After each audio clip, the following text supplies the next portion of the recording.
আহ এই যে ফারাজ ভাই বিটলামি শুরু করছে। ফারাজ ভাই আপনি ব্যাকস্টেজ থেকে বিটলামি শুরু করছেন। এই যে এই ফরফিট রে যুক্ত করতেছেন। আচ্ছা ঠিক আছে, ফরফিট রে যখন যুক্ত করেই ফেলছেন তখন আর কি আর করা।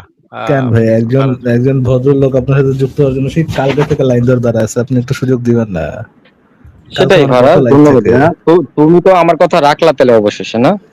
দেন এই গান্ডুটারে যুক্ত করছেন, আর সেই শুরু করে দিছে। তুমি শুরু করে দিছে।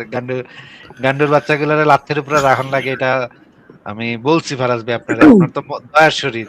আপনি তো এই গান্ডুর না, রে ওই দয়া করে মানে ছেড়ে দিলাম চুলকায়, না। বুঝছেন আসিফ ভাই, চুলকায়। ধরেন অ্যালার্জি থাকে, লাথি না খাইলে ওই জায়গাটা চুলকায় খুব। পাশায় মনে হয় কিছু খালি খালি লাগে, যে একটা লাথি কেউ মারতেছে না আমারে। ও বাস, তুমি ঝোপে কেন? আমার পাশায় আসো। আহ, এই গান্ডুরি রে ওই কি তো করবো ওরা ভাই, যে গান্ডুরি রে। বসে বলা হয়। অসভ্য অশিক্ষিত মূর্খগুলা। মানে এরা করবে জঙ্গিগিরি, তাই না? বিভিন্ন জায়গায় গিয়ে আল্লাহু আকবার বলে ফিরে যাবে। আমার লাইফে এদের মানে কাম কি, এটা তো আমি বুঝি না। I ফারাজ I ভাই think ফিরে I যা। think I think this man is too dumb fuck to be a জঙ্গি.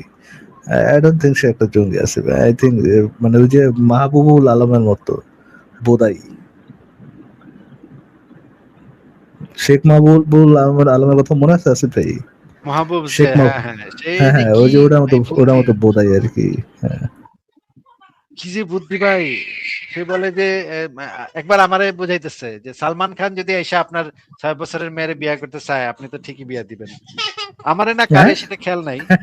আমারে না কারে এটা আমার খেয়াল নাই, কিন্তু মানে ডায়লগটা আমি একদম স্পষ্ট মনে আছে। সে বলতেছে একজন রে, যে ভাই সালমান খান যদি, এই যে বিখ্যাত সালমান খান যদি আপনার 6 বছরের মেয়ের বিয়ে করতে চায়, তখন তো ঠিকই দিবেন। আমাকে নবীরে বিয়ে দিলেই, আবু বকরের নবীরে বিয়ে দিলেই আপনাকে কত যত দোষ দোষ ধরবে না ঈশা। অসাধারণ ভাই, আপনার এই লোকের অসাধারণ। তার যার আইডিয়া নাই এই সম্পর্কে যে আমিষ, হ্যাঁ ভাই, আমিষ বা প্রোটিন, এটা যে ভেজিটেবলস এ পাওয়া যায়, আমিষ যে ভেজিটেবলে পাওয়া যায়, হ্যাঁ, যার এই সম্পর্কে আইডিয়া নাই, সে উল্টা বাংলা ভাষার প্রশ্ন করা শুরু করছে। তাহলে ওটারে নিরামিষ করবো কি জন্য?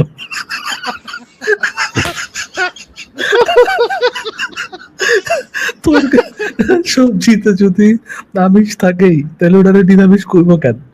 তো এই যার ব্রেইনের লেভেল, তো যুক্তি তো ঠিক আছে ভাই, চলছে। যুক্তি তো ইয়া নিজেকে ফলো তো করতে তো তো ভ্যালিড, তো অন্তত ভ্যালিড তো এই যে কইবেন নাকি? বোধাই ভাই, এই বোধাই লেভেলই তো আরেকটা, এই যে ধ্যান ব্যাকস্টে যেটা বসে আছে পরবিট, একই আ- পার্থক্য নেই দুটোর মধ্যে। আচ্ছা, আর্গুমেন্ট তো ভ্যালিড, সাউন্ড না হোক কিন্তু ভ্যালিড তো। ফারাজ ভাই আপনি তো এইটুক তো তাকে হ্যাঁ সৌজন্য ভাই, যে করবেন। এটা তো ওর দোষ না যে ও জীবনে শুনে নাই যে শাকসবজিতে আমিষ থাকে, এটা তো জীবনে শুনে নাই, এটা তো ওর দোষ না, বাংলা ভাষার দোষ, যে বাংলা ভাষায় ওরা নিরামিষ কেন করবো। হ্যাঁ, এটা তো মানে এই বাংলা ভাষা যে এই অমুসলিমরা বানাইছে, এরাই মনে হয় ষড়যন্ত্র করে এই দিনী ভাইটাকে ইম্বারেস করার জন্য বহু বছর আগে থেকে চক্রান্ত করে আসছে, বুঝছেন আসিফ ভাই? এটা হতেই পারে, এটা মুশরিকদের ষড়যন্ত্র। মুশরিকদের ষড়যন্ত্র, এক্স্যাক্টলি ভাই।